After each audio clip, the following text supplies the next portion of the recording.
Коронавирусная инфекция унесла жизнь архимандрита Мефодия. На Валааме с любимым батюшкой простились накануне. Вся современная история обители тесно связана с его именем.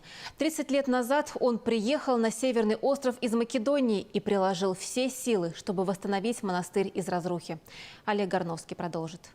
Валаам в слезах, но озарилось и сияет небо над островом, ведь принимает в свои вечные обители настоящее сокровище. Таким был и останется навсегда монах, македонец с русской душой архимандрит Мефодий.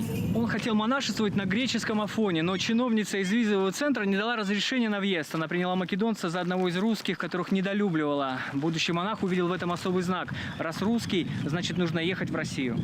Приехал на Валаам молодым еще человеком в 30 лет. Ровно столько же прожил в монашеской обители, неустанно заботясь о ее возрождении. И если сейчас Валаам называют Северным Афоном, то во многом благодаря отцу Мефодию. Приветствую вас на Валаамскую землю. Добро пожаловать. Пусть Господь благословит вас. Услыши, пречистая, и нас молящих писать.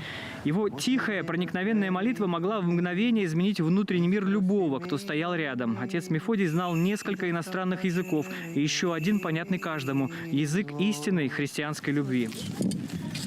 И матушки. Вокруг него всегда были люди – дети, простые паломники и большие начальники. Даже президент страны Владимир Путин, каждый раз посещая остров, спешил встретиться. В одной из таких встреч монах попросил о российском гражданстве, а когда просьбу исполнили, в знак благодарности прилюдно кинулся целовать президенту руку.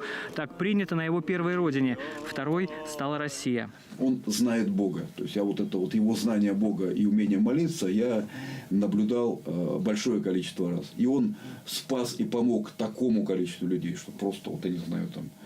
Телеграммы с соболезнованиями приходят со всего мира. Одним из первых откликнулся патриарх Кирилл. Как-то вручая награду за большую работу благотворительного фонда «Свет Валаама», который возглавлял отец Мефодий, предстоятель Русской Православной Церкви сказал: «Вы не просто свет Валаама, вы душа Валаама».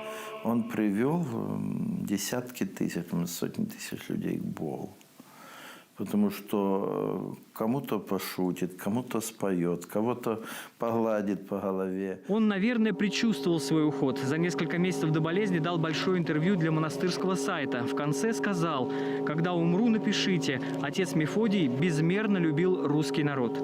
Братья исполнят последнюю волю батюшки». Я с вами всех обнимаю, целую, люблю вас безмерно. Олег Горновский, Максим Губский, Вести, Карелия, остров Валаам.